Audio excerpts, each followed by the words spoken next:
ഇതിനു മുമ്പ് കുറച്ചാൾ മുമ്പ് ഞാനൊരു വീഡിയോ അപ്ലോഡ് ചെയ്തിട്ടുണ്ടായിരുന്നു റവ ലഡുവിൻ്റെ. അതിനകത്ത് നമ്മളെല്ലാം കൂടെ മിക്സ് ചെയ്തിട്ടൊരു വേർഷനായിരുന്നു. ഇന്ന് ഞാൻ കാണിക്കാൻ പോകുന്നത് ഷുഗർ സിറപ്പിലേക്ക് റവയും തേങ്ങയും എല്ലാം കൂടെ ചേർത്തിട്ടുണ്ടാക്കുന്ന വേറൊരു വേർഷനാണ്. അപ്പോൾ ആദ്യമായിട്ട് നമുക്ക് ചെയ്യേണ്ടത്, ഇവിടെ ഞാൻ എടുത്തേക്കുന്ന 1 കപ്പ് തേങ്ങയാണ്, അതേപോലെ തന്നെ 1 കപ്പ് റവ. ഇത് രണ്ടും കൂടെ മിക്സിയിലിട്ടൊന്ന് പൾസ് ചെയ്തെടുക്കാം. ഞാൻ പകുതി വീതം ചേർക്കുകയാണ്.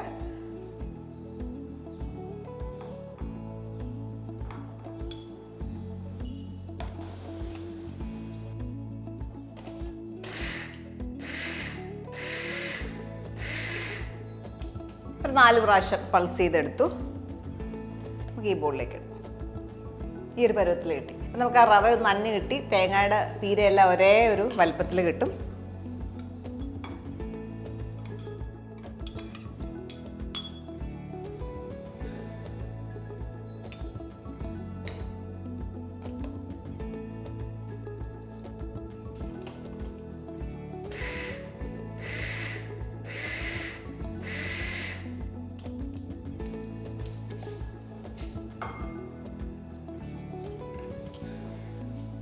ഇതൊരു 10 മിനിറ്റ് കവർ ചെയ്ത് മാറ്റി വെക്കുക. അതിനുശേഷം നമ്മളിതൊന്ന് ചെറുതായിട്ട് വറുത്തെടുക്കും.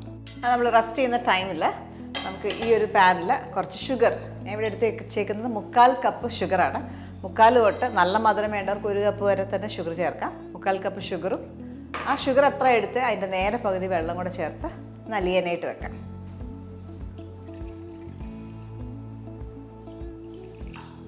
ഇപ്പോൾ വെള്ളം 1/2 കപ്പിൻ്റെ 3/4 ഭാഗം എടുത്തത്, അതൊരു വെച്ച് നലിയാനായിട്ട് വെക്കാം. ഇനി അടുത്ത സ്റ്റെപ്പ് എന്ന് പറയുന്നത് നമുക്ക് നട്ട്സും റൈസിൻസും ഒന്ന് ഫ്രൈ ചെയ്തെടുക്കാം. ഇപ്പോൾ റൈസിൻസ് നിങ്ങൾക്ക് ലഡുവിൽ ഇഷ്ടമല്ലെങ്കിൽ ഒമിറ്റ് ചെയ്യുക. 2 ടേബിൾ സ്പൂൺ നെയ്യ് എടുത്തു. ഇതിലേക്ക് കുറച്ച് നട്ട്സ് ചേർത്തൊന്ന് വറുത്തെടുക്കാം. നമ്മൾ ചെറിയൊരളവാണ് ചെയ്യുന്നത്. ഇപ്പോൾ 1 ടേബിൾ സ്പൂൺ നട്ട്സ് മതിയാവും. നട്ട്സ് ഗോൾഡൻ ബ്രൗൺ ആകുമ്പോൾ നമുക്കതിനകത്തേക്ക് കുറച്ച് ഉണക്കമുന്തിരിങ്ങയോടെ ചേർക്കാം.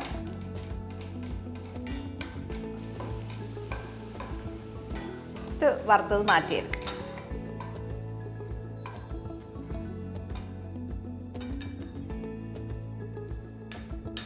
ഈ സെയിം നെയ്യിലേക്ക് തന്നെ നമ്മൾ ഇവിടെ എടുത്തു വെച്ചിരിക്കുന്ന റവയും തേങ്ങയുടെയും കൂടെ മിക്സ്ചർ അതിനകത്തേക്കൊന്ന് ആഡ് ചെയ്യാം. തീ ചെറുതാക്കി വെക്കുക. ഇതൊന്ന് ഫ്രൈ ചെയ്തെടുക്കാം. ഇത് കുറച്ച് സമയം എടുക്കും. തേങ്ങയും റവയും കൂടെ ഒന്ന് മൂപ്പിച്ചെടുക്കണം. ഒരു 10-15 മിനിറ്റ്സ് ചെറിയ ഫ്ലെയിമിൽ ഇളക്കി കൊടുക്കുക. കളർ മാറാതിരിക്കാൻ ശ്രദ്ധിക്കുക. ഇപ്പോൾ ഏറ്റവും ചെറിയ തീയിലാണ് റോസ്റ്റ് ചെയ്തുകൊണ്ടിരിക്കുന്നത്. ഇപ്പോൾ ഏകദേശം ഒരു 10 മിനിറ്റായി. നന്നായിട്ട് റോസ്റ്റഡ് ആയിട്ടുണ്ട്. ഇനി നമുക്കിവിടെ ഷുഗർ സിറപ്പ് തിളപ്പിക്കാം. ഇവിടെ ജസ്റ്റ് വെള്ളവും പഞ്ചസാരയും കൂടെ വെച്ചിട്ടേ ഉണ്ടായിരുന്നുള്ളൂ. ഇതൊന്ന് ബോയിൽ ചെയ്യാനായിട്ട് വെക്കാം. ആ ഷുഗർ അലിയാനായിട്ടാണ് നമ്മൾ നേരത്തെ ചെയ്ത് വെച്ചത്. ഇത് ഓഫ് ചെയ്യുവാണ്. റവയുടെ മിക്സ്ചർ ഓഫ് ചെയ്യുകയാണ്. 10 to 11 മിനിറ്റ്സ് എടുത്തിട്ടുള്ളൂ. അതിന് മുമ്പേ ആയിട്ടുണ്ട്. ടേസ്റ്റ് ചെയ്ത് നോക്കുമ്പോൾ നല്ല മുരുമുരാന്നിരിക്കും. ആ ഒരു പരുവത്തിൽ എടുക്കുക.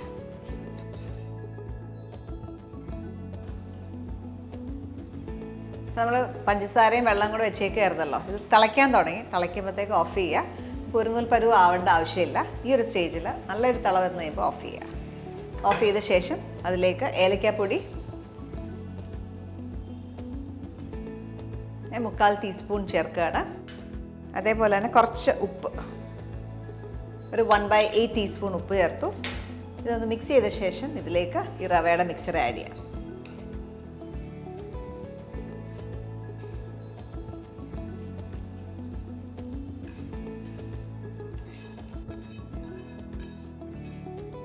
നമ്മൾ മിക്സ് ചെയ്യുമ്പോൾ നമുക്ക് ഇതിൻ്റെ റവ ലഡുവിൻ്റെ പരുവായിട്ടില്ലാന്ന് തോന്നും. ആ രീതിയിൽ ഇച്ചിരി അയവുണ്ടാവും.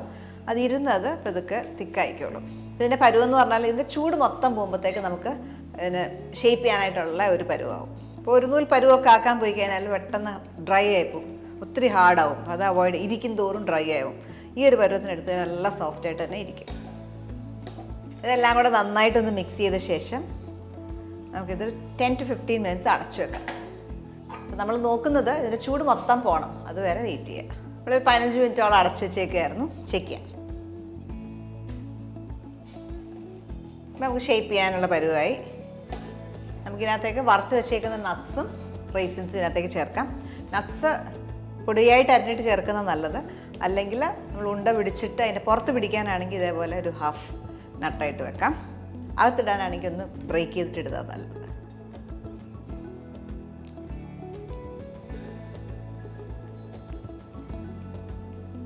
എല്ലാം അവിടെ ഒന്ന് മിക്സ് ചെയ്യുക.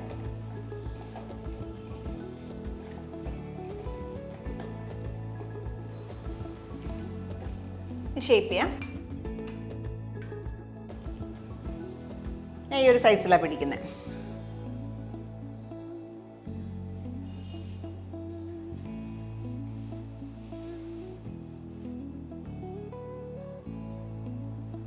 ഇവിടെ കയ്യിൽ സ്റ്റിക്ക് ചെയ്യാൻ തോന്നുവാണെങ്കിൽ എപ്പോഴും കയ്യിൽ ഇച്ചിരി നെയ്യോ അല്ലെങ്കിൽ കൈ ഒന്ന് നനച്ചു കൊടുത്ത ശേഷം ചെയ്താലും കയ്യിൽ സ്റ്റിക്ക് ചെയ്യാതിരിക്കും.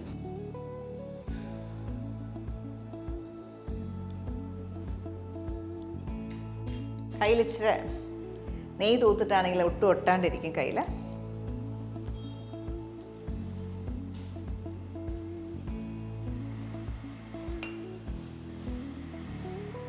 ഇതേപോലെ ബാക്കിയുള്ള റവ ലഡുവും ഷേപ്പ് ചെയ്തെടുക്കാം. നമ്മൾ റവ ലഡു ഈ അളവിൽ ഒരു 14-15 റവ ലഡു കിട്ടി. അതിൻ്റെ ടെക്സ്ചർ നോക്കുകയാണെങ്കിൽ നല്ല സോഫ്റ്റാണ്. ഇപ്പോൾ ചെറിയ ചൂടുള്ളതുകൊണ്ട് തന്നെ ഭയങ്കര സോഫ്റ്റാണ്. ഈ രീതിയിലാണ് കിട്ടിയേക്കുന്നത്. അപ്പം അത് നാളെയൊക്കെ ആകുമ്പോഴത്തേക്ക് ഒന്നുകൂടെ മുറുകും, എന്നാലും നല്ല സോഫ്റ്റായിട്ട് തന്നെ ഇരിക്കും. നമ്മുടെ വീട്ടിൽ പെട്ടെന്ന് ഗസ്റ്റ് വരുമ്പോൾ പെട്ടെന്നൊരു സ്വീറ്റ് ഉണ്ടാക്കണം എന്ന് തോന്നുമ്പോഴൊക്കെ പറ്റിയൊരു ഓപ്ഷനാണ് റവ ലഡു. ഈ റെസിപ്പി ട്രൈ ചെയ്യുക. ഇത് നമുക്ക് കുറച്ച് ദിവസമൊക്കെ സൂക്ഷിച്ച് വെക്കാം. പുറത്താണെങ്കിൽ ഒരു 4-5 ദിവസം സൂക്ഷിക്കാം. ഫ്രിഡ്ജിലാണെങ്കിൽ കുറേ ദിവസമൊക്കെ ഇരിക്കും. ട്രൈ ചെയ്ത് നിങ്ങളുടെ ഫീഡ്ബാക്ക് അറിയിക്കുക. അടുത്ത വീഡിയോയിൽ നമുക്ക് വീണ്ടും കാണാം. Thank you for watching Mahima's cooking class.